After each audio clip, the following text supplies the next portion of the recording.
Yung batang nagpatakbo ng makina gamit ang tubig at ikinagulat ng lahat.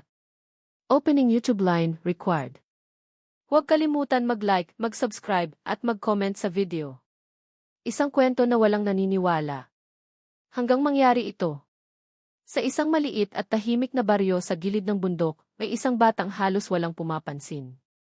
Siya ay payat, laging may dalang sirang notebook, at madalas nakaupo sa tabi ng ilog. Habang ang ibang bata ay naglalaro ng basketball o naghahabulan, siya naman ay tahimik na nagmamasid sa agos ng tubig. Ang pangalan ng batang ito ay Luis. 11 taong gulang pa lamang siya, anak ng isang mangingisda at isang labandera. Walang kuryente ang kanilang bahay, at tuwing gabi ay kandila lamang ang kanilang ilaw. Ngunit sa kabila ng kahirapan, may kakaibang liwanag sa mga mata ni Luis, isang uri ng kuryusidad na hindi pangkaraniwan sa kanyang edad. Tuwing tinatanong siya ng mga tao kung bakit palagi siyang nasa ilog, iisa lang ang sagot niya. Gusto kong intindihin kung paano gumagalaw ang tubig. Pinagtatawanan siya ng karamihan. Para sa kanila, isa lang siyang batang nangangarap ng imposible. Ang unang ideya na tinawanan ng lahat.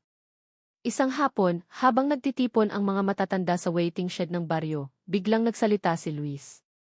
Kung gagamitin po natin ang lakas ng tubig, sabi niya ng mahina, makakapagpaandar po tayo ng makina.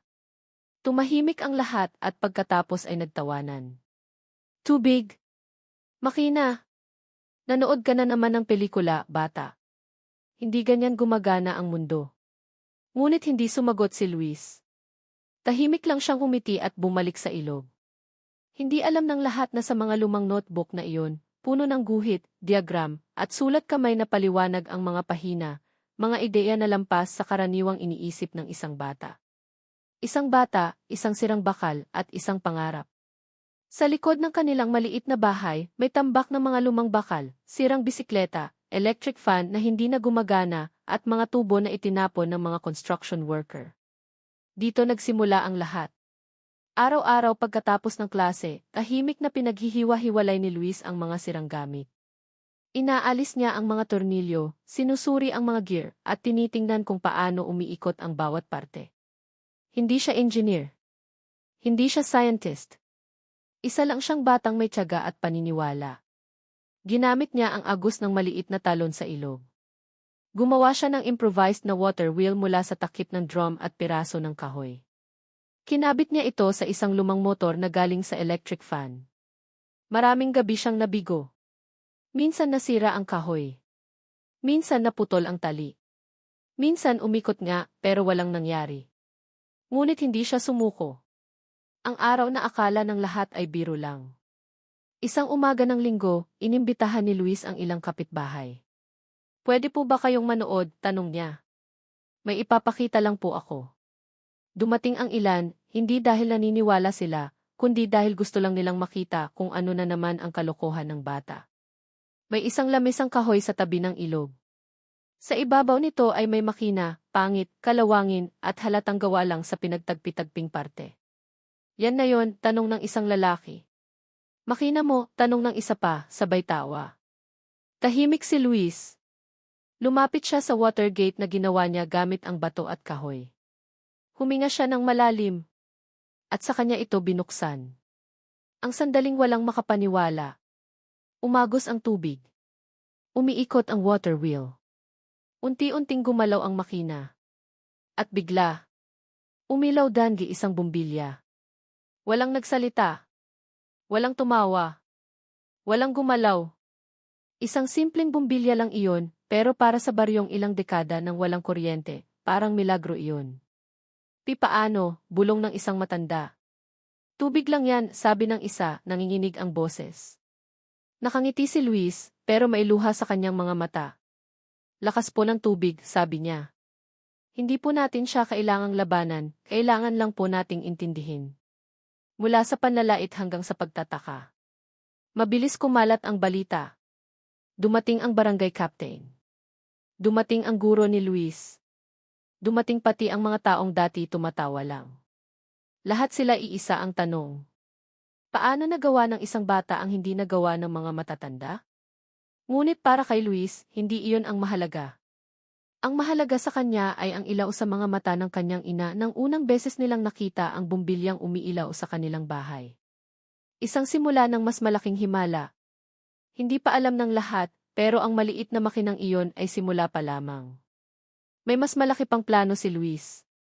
May mas malawak pang pangarap. At may mas marami pang taong magugulat. Sa susunod na bahagi, malalaman natin. Paano napunta ang imbensyon ni Luis sa atensyon ng mga inhinyero?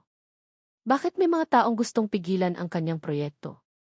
At paano binago ng isang batang mahirap ang pananaw ng buong komunidad? Ang batang nagpatakbo ng makina gamit ang tubig nang umabot sa mga inhinyero ang balita. Opening YouTube line required. Huwag kalimutan mag-like, mag-subscribe, at mag-comment sa video. Mula sa isang bumbilya, isang baryong nagising. Kinabukasan matapos umilaw ang unang bumbilya sa baryo, nagising ang lahat na parang may nagbago sa hangin. Ang dati tahimik na lugar ay puno ng bulungan, tanong at pag-uusap. Talaga bang tubig lang? Bata lang gumawa noon? Hindi kaya daya lang? Ang makina ni Luis ay hindi pa rin tinatanggal sa tabi ng ilog. Araw-araw, may mga taong pumupunta para lang makita kung ikot ba ulit ang water wheel. At sa tuwing bubusina ang hangin at gagalaw ang tubig, muling ilaw ang bumbilya, patunay na hindi ito panaginip. Para kay Luis, normal lang ang lahat. Ginagawa lang niya ang sa tingin niya ay tama. Pero para sa baryo, iyon ay simula ng isang bagay na hindi pa nila kailanman naranasan. Ang unang taong hindi tumawa. Isang umaga, may dumating na lalaki na hindi taga roon. May suot siyang simpleng polo, may dalang notebook, at tahimik lang na nakamasid. Hindi siya tumawa. Hindi siya nagbiro. Tahimik lang siyang lumapit sa makina. Pwede ba kitang tanungin, sabi niya kay Luis. Opo, sagot ng bata. Ikaw ba ang gumawa nito? Opo.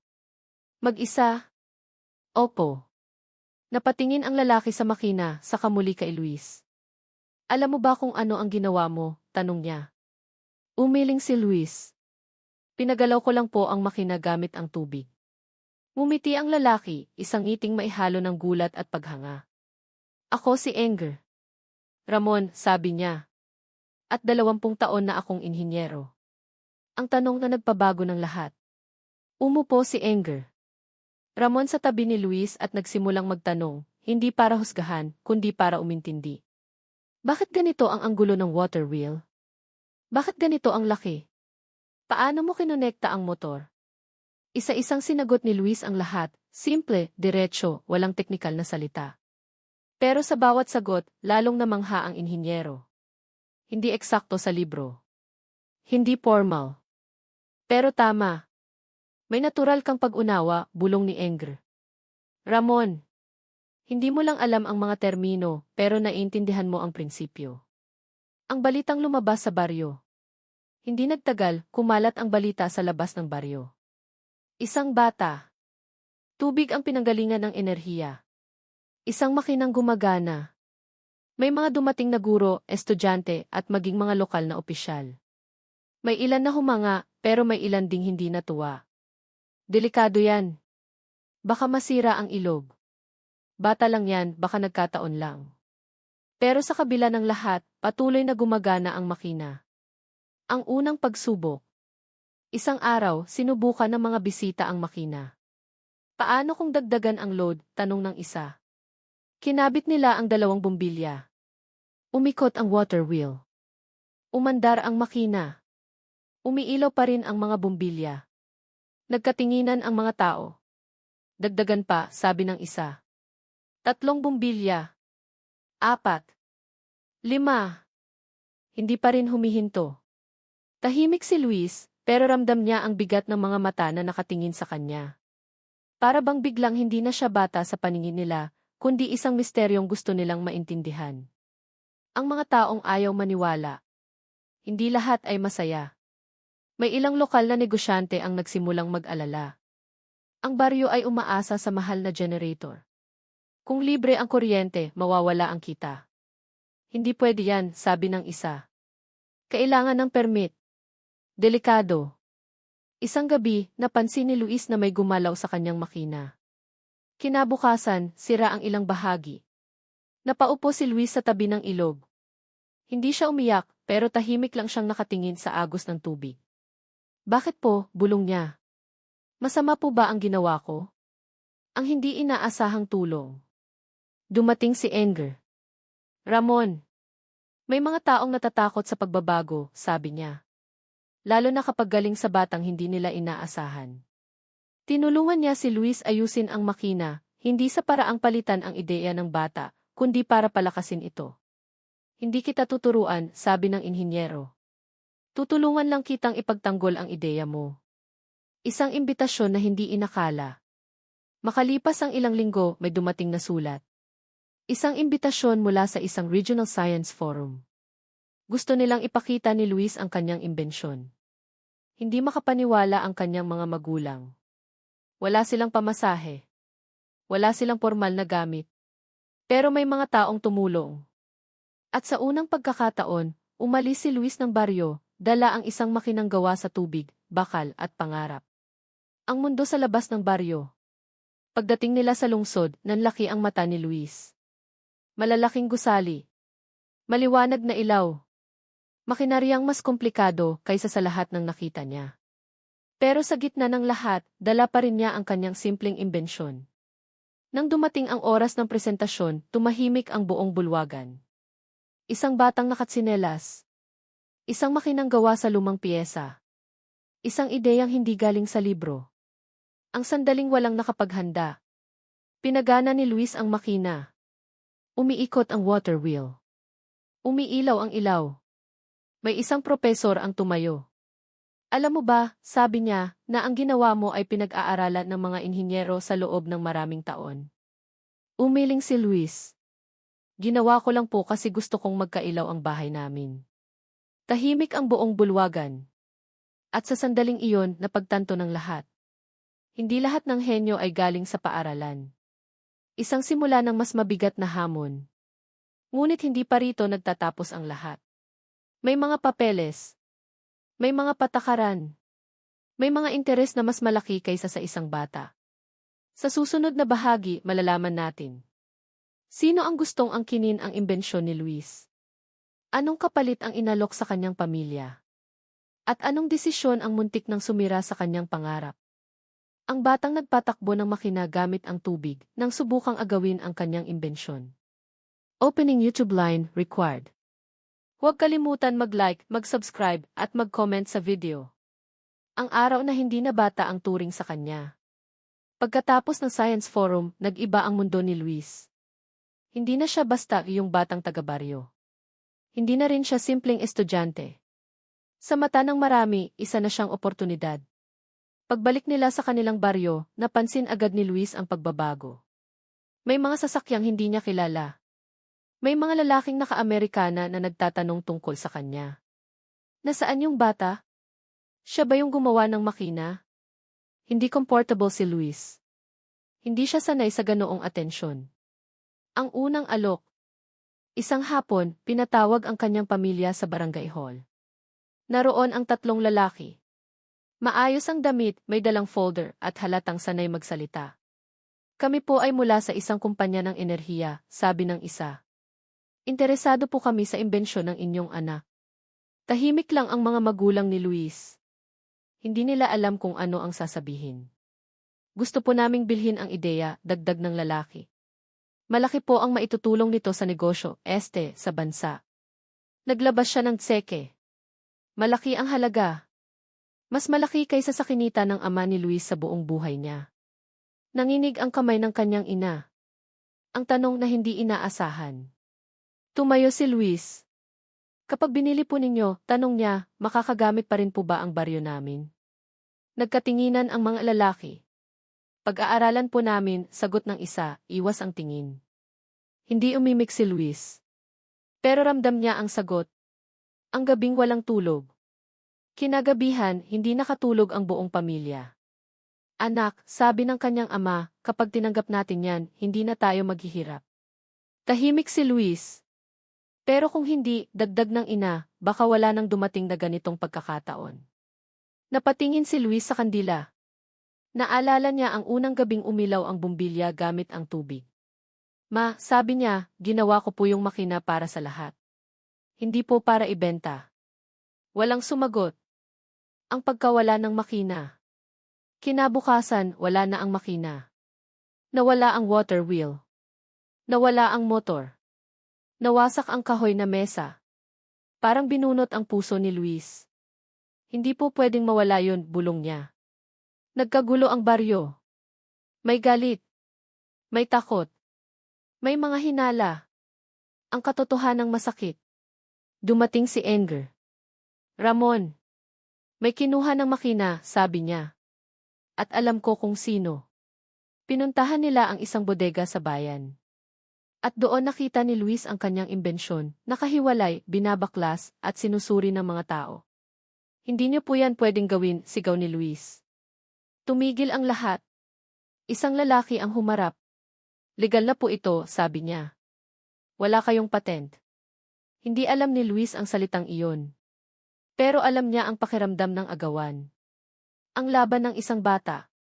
Hindi po sa inyo yan, sabi ni Luis, nanginginig ang boses. Sa tubig po yan. Sa baryo po yan. Tumawa ang lalaki. Hindi gumagana ang mundo sa ganyan, bata. Ang hindi inaasahang kakampi.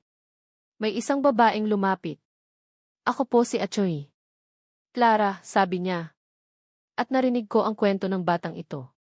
Ipinaliwanag niya ang karapatan ni Luis. May ideya siya. May ebidensya. At higit sa lahat, may intensyon siyang tumulong. Hindi agad umatras ang kumpanya, pero nagsimula ang usapan. Ang presyong inalok sa konsensya. Isang lihim na alok ang dumating.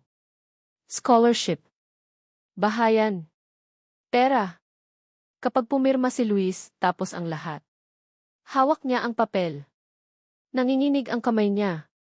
Kapag pumirma po ako, tanong niya, kanino na po mapupunta ang tubig? Walang sumagot. Pinunit ni Luis ang papel. Ang gabing muling nawala ang ilaw. Kinabukasan, pinutol ang generator ng baryo. Parang parusa. Nagbalik ang dilim. Umiiyak ang mga bata. Tahimik ang matatanda. Lumapit si Luis sa ilog. Pasensya na, bulong niya. Ang desisyong hindi kayang pigilan. Kinabukasan, buong baryo ang nagtipon. Hindi namin ipagpapalit ang bata, sabi ng isang matanda. Hindi kami babalik sa dilim, sabi ng isa pa. Sabay-sabay silang tumulong. Ang muling pagtayo ng makina. Gamit ang natirang piyesa, muling itinayo ang makina. Mas simple. Mas matibay. Mas para sa lahat. At nang umilaw muli ang unang bumbilya. Nagpalakpakan ang buong baryo. Ang balitang umabot sa buong rehiyon. Isang bata. Isang baryo. Isang imbensyong hindi ipinagbili. Kumalat ang kwento. At may mga taong natuwa. Pero may mas malalaking taong nagalit. Mas malaking laban ang paparating. Sa susunod na bahagi, malalaman natin. Paano hinarap ni Luis ang mas mataas na pamahalaan? Bakit muntik nang ipasara ang buong proyekto? At paano naging simbolo ng pag-asa ang isang batang minsang tinawanan? Ang batang nagpatakbo ng makina gamit ang tubig, nang harapin niya ang pamahalaan at ang mas malaking laban. Opening YouTube line required. Huwag kalimutan mag-like, mag-subscribe, at mag-comment sa video. Ang umagang may dalang babala. Maagang nagising ang baryo sa tunog ng mga sasakyan. Hindi ito ordinaryong bisita. May mga plakang may logo ng gobyerno. May mga taong nakauniporme. May mga dokumentong hawak. Tahimik ang lahat. Lumapit ang isang opisyal sa barangay captain. May reklamo po tungkol sa ilegal na paggamit ng ilog, malamig na sabi niya. Nanlamig ang katawan ni Luis. Alam niyang para sa kanya iyon. Ang salitang hindi niya inaasahan, isasarad. Pinatawag ang buong baryo sa covered court. Ang proyektong ito, sabi ng opisyal, ay walang pahintulot mula sa tamang ahensya. May bulungan. May galit. May takot.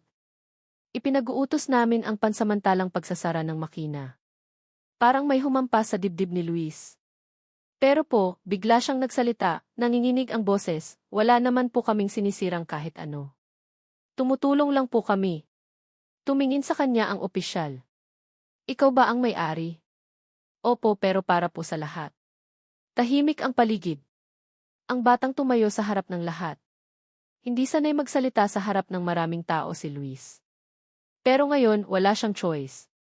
Bago po dumating yung makina, sabi niya, madilim po ang baryo namin. Delikado po sa gabi. Walang ilaw ang mga bata kapag nag-aaral. Napatingin ang mga tao sa isa't isa. Hindi po namin ito ginawa para yumaman, dagdag niya.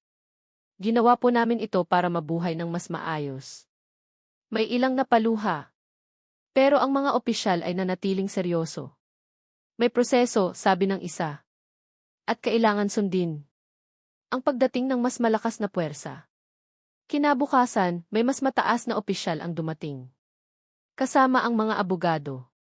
Kasama ang mga inhinyero ng gobyerno. Sinuri ang ilog. Sinukat ang agos. Pinag-aralan ang makina. Tahimik lang si Luis sa gilid. Naroon din si Enger, Ramon at Atty. Clara. Hindi ito delikado, paliwanag ni Enger.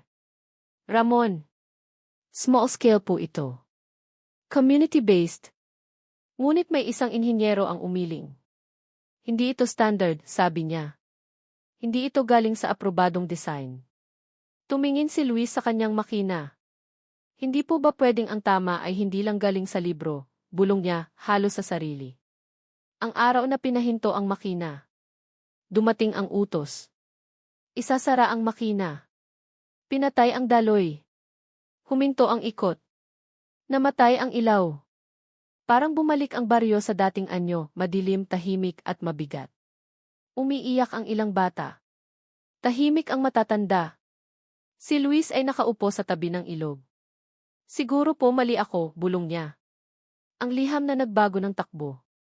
Ilang araw ang lumipas. Isang sulat ang dumating mula sa isang unibersidad.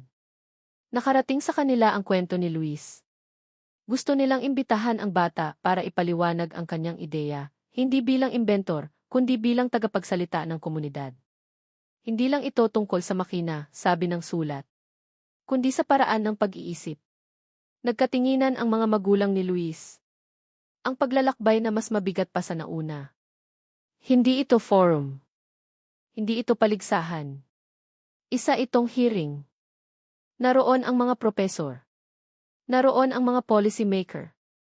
Naroon ang media. At sa gitna, isang batang hindi naka-blazer, hindi sanay sa mikropono, pero may dalang kwento. Ang tanong na hindi inaasahan ng lahat. Isang opisyal ang nagtanong kay Luis. Kung ikaw ang masusunod, ano ang gagawin mo? Tahimik si Luis sandali. Makikinig po, sagot niya. Nagulat ang lahat. Makikinig po sa ilog, dagdag niya. At sa mga taong gumagamit nito. Ipinaliwanag niya kung paano niya pinag-aralan ang agos, ang pagbabago ng tubig tuwing tag-ulan at tag-init, at kung paano niya inadjust ang makina. Hindi teknikal. Pero malinaw. Ang katahimikan ng mga nakinig. Isang propesor ang tumayo. Hindi perpekto ang design, sabi niya. Pero tama ang prinsipyo. Isa pa ang nagsalita. Mas responsable pa ito kaysa sa ilang malalaking proyekto. May bulungan. May pag-amin. Ang kondisyong hindi madali. Hindi agad pumayag ang pamahalaan. Pero naglatag sila ng kondisyon. Pwede itong ipagpatuloy, sabi ng opisyal. Kung gagawin itong pilot project, may gabay, may dokumentasyon, at may transparency. Napatigil si Luis. Pero po, tanong niya, mananatili po ba ito sa baryo? Nagkatinginan ang mga opisyal. Opo, sagot ng isa. Sa kondisyon na bukas ito sa pag-aaral ng iba. Ngumiti si Luis sa unang pagkakataon matapos ang mahabang panahon. Ang pagbabalik ng liwanag. Pagbalik sa baryo, muling itinayo ang makina, ngayon ay may suporta, may bantay at may pahintulot. Nang umilaw muli ang mga bumbilya. Hindi na lang palakpakan ang narinig, kundi sigawan ng tuwa. Hindi lang ito tagumpay ni Luis. Tagumpay ito ng buong baryo. Ang presyong kailangang tanggapin. Pero may kapalit. Hindi na kanya lang ang ideya. Kailangan niya itong ibahagi. Kailangan niyang ipaliwanag sa iba. Handa ka ba? Tanong ng kanyang ina. Tumango si Luis. Kung mas marami pong matutulungan, okay lang po. Ang simula ng isang mas malaking papel. Dumating ang mga estudyante. Dumating ang researchers. Dumating ang media. At sa bawat tanong, iisa ang sagot ni Luis. Hindi po ako ang bida. Ang tubig po. Ngunit hindi pa rin tapos ang lahat. May mga kumpanyang muling nagmamasid. May mga politikong gustong makisawsaw. May mga interes na mas malaki pa rin. At may isang huling pagsubok na magpapasya sa lahat. Ang batang nagpatakbo ng makina gamit ang tubig, ang liwanag na hindi na kailanman nawala. Opening YouTube line required. Huwag kalimutan mag-like, mag-subscribe, at mag-comment sa video. Ang katahimikang mas mabigat pa sa dilim. Matapos maibalik ang makina at ang liwanag sa baryo, akala ng lahat ay tapos na ang laban. Akala nila, sapat na ang pahintulot ng pamahalaan, sapat na ang suporta ng unibersidad, at sapat na ang pagmamahal ng komunidad. Pero mali sila. May mga laban na hindi agad nagpapakita. May mga panganib na tahimik lang. At may mga taong hindi sumusuko kahit natalo na. Tahimik si Luis nitong mga huling araw. Hindi na siya madalas maglaro sa ilog. Hindi na rin siya masyadong nagsasalita. Hindi dahil sa takot, kundi dahil ramdam niyang may paparating. At hindi siya nagkamali. Ang huling alok na mas mapanganib.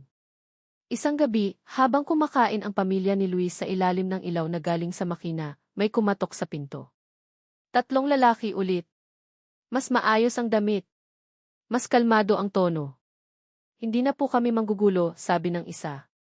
Gusto lang po naming tulungan ang bata. May dala silang kontrata, mas makapal, mas detalyado, at mas mapanlinlang. Hindi na nila tinawag na pagbili. Tinawag nila itong key partnership. Si Luis po ang mukha ng proyekto, paliwanag nila. Pero kami ang bahala sa lahat. Malaki ang kapalit. Permanenteng bahay. Edukasyon hanggang kolehiyo. Trabaho para sa magulang. Tahimik ang lahat. Ang tanong na wala sa kontrata. Binasa ni Luis ang papel. Hindi niya naiintindihan lahat ng salita, pero may isang bagay siyang hinanap. Nasaan po dito yung baryo? Tanong niya. Nagkatinginan ang mga lalaki. Hindi na po kailangan yun, sagot ng isa. Mas malaki na po ang saklaw nito. Doon tumigil si Luis sa pagbabasa. Ang pag-uusap ng magulang at anak. Nang umalis ang mga bisita, umupo ang pamilya sa katahimikan. Anak, sabi ng ama, isang pirma lang tapos na ang hirap natin. Tama, dagdag ng ina. Hindi ka na maghihirap. Hindi na kami mag-aalala. Tumayo si Luis at lumapit sa bintana. Kita niya ang ilaw sa mga bahay ng baryo, mga ilaw na dating wala. Ma, pa, sabi niya, mahina pero malinaw. Kapag pinili ko po ito, mawawala po ulit ang ilaw nila. Walang sumagot. Ang desisyong hindi kayang bilhin. Kinabukasan, buong baryo ang nagtipon. Hindi dahil sa utos. Hindi dahil sa balita. Kundi dahil may naramdaman silang kakaiba. Lumapit si Luis sa gitna. May inaalok po sa akin, sabi niya. Magandang buhay. Siguradong kinabukasan. May bulungan. May gulat. Pero kapalit po nun ang kontrol sa makina. At sa tubig. Tahimik ang lahat. Isang matandang babae ang nagsalita. Anak, sabi niya, kung kukunin mo yan, hindi ka namin masisisi. Isang batang lalaki ang sumigaw. Kuya Luis, mawawala po ba ulit yung ilaw? Napayuko si Luis. Opo. Doon nagsimula ang iyakan. Ang desisyong sama-samang pinili. Tumayo ang barangay captain. Hindi namin kukunin ang alok, matigas niyang sabi. Hindi namin ipagpapalit ang liwanag sa pera. Isa-isang tumango ang mga tao. Hindi mayaman ang baryo. Hindi sila makapangyarihan.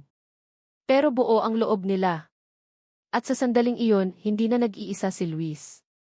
Ang ganting tahimik pero mabangis. Makalipas ang ilang araw, may dumating na balita. May planong malaking proyekto sa ilog, isang dam na maglilimita sa agos ng tubig.